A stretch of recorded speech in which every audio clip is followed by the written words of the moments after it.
مضاعفة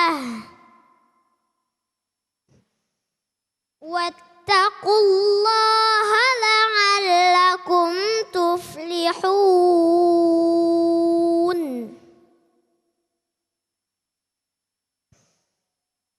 واتقوا النار التي أعدت للكافرين صدق الله العظيم. Data OJK mencatat hutang pinjaman online per Februari 2026 mencapai angka 100,69 triliun.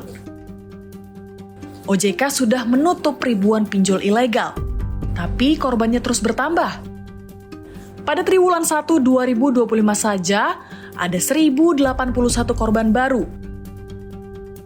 Makin mencengangkan tatkala 61% diantaranya adalah perempuan.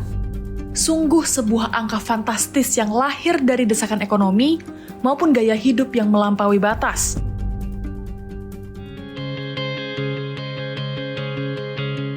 Islam mengajarkan kita untuk mengendalikan hawa nafsu. Jangan biarkan diri terjebak dalam siklus gali lobang tutup lobang yang menjauhkan kita dari keberkahan.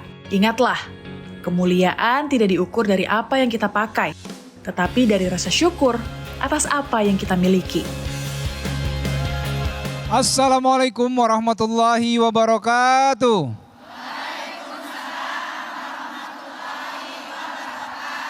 Alhamdulillahirrabbilalamin. Allahumma salli ala syedina Muhammad wa ala ali syedina Muhammad. Segala puji bagi Allah atas segala nikmat. Hari ini kita bisa kembali berkumpul di acara kesayangan kita, Kalam Hati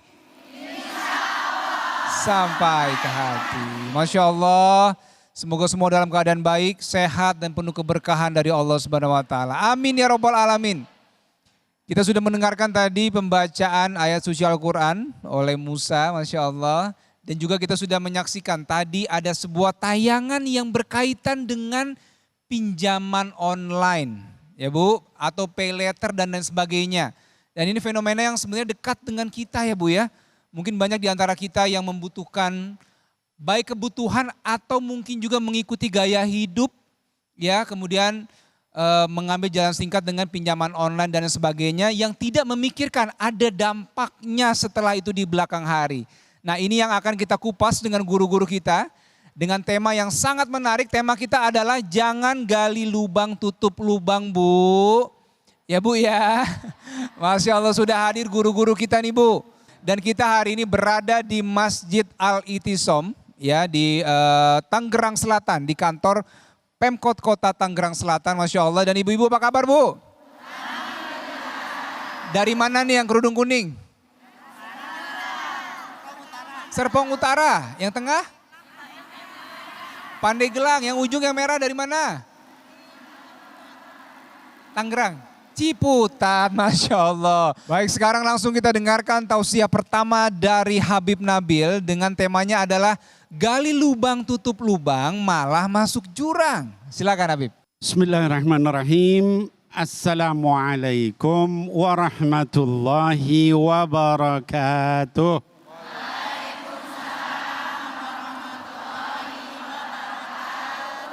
Alhamdulillah wassalatu wassalam ala sayyidina Rasulillah wa ala alihi wa sahbihi wa mawalah amma ba'd. Udah pada makan? Kalau belum minta sama Mas Dude. Iya udah makan semua. Baik, kali ini kita membahas tentang gali lubang apa tadi Bu? Tutup lubang. Akhirnya masuk. Ya, mudah-mudahan kita tidak termasuk di dalamnya. Amin ya Allah ya Rabbal alamin. Baik ibu-ibu, sebelum saya menyampaikan saya mau nanya dulu. Ibu-ibu ada yang tahu apa surat dan ayat terpanjang di dalam Quran? Ayat terpanjang dalam Quran. Di surat apa ayat berapa? Ada yang tahu? Ya.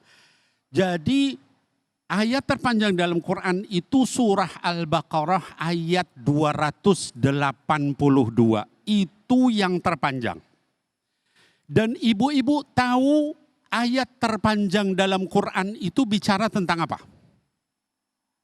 Bukan bicara tentang salat, bukan bicara tentang zakat, apalagi tentang puasa atau haji, tapi bicara tentang hutang piutang. Ya. Ayatnya berbunyi, A'udzubillahi minasyaitonirrajim. Ya ayyuhalladzina amanu idza tadayantum bidainin ila ajalin musamman faktubuh. Itu ayat 1 halaman, Bu. Bicara tentang hutang. Artinya menunjukkan apa? Pentingnya masalah hutang piutang ini sehingga menjadi ayat terpanjang dari seluruh Al-Quran. Kan soal sholat, soal ini menunjukkan pentingnya hutang. Ya. Maka Kalam Hati Kompas TV mengangkat isu ini bukan tanpa alasan. Ini ayat terpanjang dalam Quran. Dan ibu-ibu tahu orang-orang yang sekarang di Indonesia terjerat pinjaman ada berapa, Bu? Ada yang tahu? Sampai saat ini sudah lebih dari 100 juta orang yang terjerat, dananya itu lebih dari 100 triliun rupiah. Ya, bukan jumlah orangnya tapi dananya lebih dari 100 triliun. Artinya menunjukkan banyak orang yang terjerat pinjol. Nah, maka kita angkat masalah ini. Ibu-ibu sekalian, ayat yang tadi saya bacakan itu, Allah Subhanahu wa taala menyebutkan Al-Baqarah 282 itu sebelumnya ada 17 ayat bicara tentang transaksi yang baik. Ada tentang di situ jual beli, ada tentang zakat, ada tentang sedekah, tentang nafkah, infak, ya. Lalu dilanjutkan ada 7 ayat tentang transaksi yang buruk. Ada riba, ada tipu menipu, ya. Baru kemudian tentang hutang piutang. Ayat di situ, ayat itu disebut ayat mudayanah. Ya, kata para ulama ahli fikih, ayat tentang hutang piutang ini penting, gitu ya. Saking pentingnya sampai Allah sebutkan menjadi ayat yang terpanjang. Nah, mari kita lihat apa sih sebenarnya kandungan ayat terpanjang dalam Quran ini. Kata Allah tadi dikatakan, ya ayyuhalladzina amanu idza tadayantum bidainin ila ajalim musamma. Kata para ulama, kenapa dikatakan ila ajalim musamma? Wahai orang beriman, kalau kamu punya hutang piutang sampai batas waktu yang tertentu. Menunjukkan, kata para ulama, kalau sebelum orang Islam itu berhutang, hendaknya dia pertimbangkan dengan sangat baik. Lalu dia teliti dengan sangat teliti, dia hitung dengan cermat sebelum berhutang. Sampai Allah katakan, ila ajalim musamma, sampai batas waktu yang sudah tertentu. Apa yang harus dihitung, diteliti, dipertimbangkan? Ada 3 hal, kata para ulama. Yang pertama, berapa hutangnya? Yang kedua, untuk apa digunakan hutang itu? Yang ketiga, bagaimana cara bayarnya? Bu, masih bersama saya? Apa tadi yang 3, Bu? Ya. Yang pertama adalah berapa hutangnya. Yang kedua, digunakan untuk beli apa. Yang ketiga adalah bagaimana cara bayar. Kalau 3 hal itu sudah pasti baru boleh berhutang. Ya. Bib, kenapa segitunya? Iya.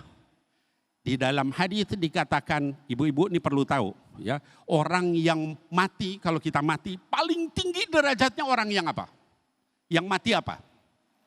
Mati syahid, itu paling tinggi derajatnya, ya. Tapi kalau punya hutang dia nggak bisa masuk syurga. Ada hadis, ya, diriwayatkan oleh Imam Bukhari dalam sahihnya. Ada seorang sahabat nanya sama Nabi Muhammad sallallahu alaihi wasallam. Kata sahabat itu, ya Rasulullah, kalau saya mati syahid, apa dijamin saya masuk surga? Kata baginda Rasul sallallahu alaihi wasallam, ya, dijamin. Terus orang itu pergi dengan gembira. Sudah agak jauh dipanggil lagi, ya fulan, ta'al, wahai si Anu, sini, kata Nabi sallallahu alaihi wasallam. Tadi pertanyaannya gimana? Kalau saya mati syahid, apa saya dijamin masuk surga? Iya, kata Nabi Muhammad sallallahu alaihi wasallam, kecuali kalau kamu punya hutang. Begitu tadi Jibril membisikkan kepada saya. Ngeri nggak, Bu? Ayo, kita siapa di sini yang nggak punya hutang? Semuanya insya Allah nggak punya hutang. Amin ya Allah ya Rabbal alamin. Itu masalahnya. Bahkan dalam hadis yang lain diriwayatkan Imam Muslim, Nabi Muhammad SAW nggak mau menyolatkan orang yang punya hutang. Ya, kata baginda Rasul SAW, kalau beliau mau nyolatin sahabat itu ditanya dulu sama beliau, ini punya hutang nggak orang ini? Yang meninggal nih. Ya. Terus orang bilang, iya punya hutang. Ada yang mau bayarin nggak? Apa ahli warisnya, atau sahabatnya, atau yang ngutangin ngerelain. Ya. Kalau dibilang, saya yang bayarin ya Rasulullah, atau saya udah halalkan, udah saya lunaskan hutangnya, baru Rasul mimpin sholat jenazah. Tapi kalau nggak ada, beliau pergi, silahkan sahabat pimpin sholat jenazahnya, saya pulang. Itu betapa beratnya kalau kita punya tapi di zaman sekarang itu orang hutang malah gaya-gaya. Jadi gaya hidup, mudah-mudahan Allah lindungi kita dari kehidupan yang terus-menerus asik dengan hutang piutang. Amin ya Allah ya Rabbal Alamin. Assalamualaikum warahmatullahi wabarakatuh. Waalaikumsalam warahmatullahi wabarakatuh. Masya Allah. Jadi Bib, kalau dalam Islam itu kalau mau berhutang tuh kita harus pertimbangkan lagi dan lagi. Pertimbangan, Ya? betul. Tadi berapa? Untuk apa? Gimana bayarnya? Gimana bayarnya? Karena kalau meninggal dan hutangnya belum terbayar, bahaya ya sebenarnya Bib ya? Betul. Tadi orang mati syahid aja nggak bisa masuk surga sebelum dibayar. Masya Allah. Artinya nanti di akhirat dihitung lagi itu hutangnya, bayar pakai amal. Masya Allah. Baik, terima kasih ya Bib buat ilmunya. Sama-sama Mas Dudi. Ibu gimana Bu? Sudah dapat ilmu tentang hutang ya hari ini ya Bu ya? Semoga semua terhindar ya, yang punya hutang segera bisa dilunasi. Amin ya Rabbal Alamin. Dan setelah ini kita akan mendengarkan nih, ada 2 tausiah dari guru kita berikutnya. Sesaat lagi tetap di Kalam Hati. Insya Allah sampai.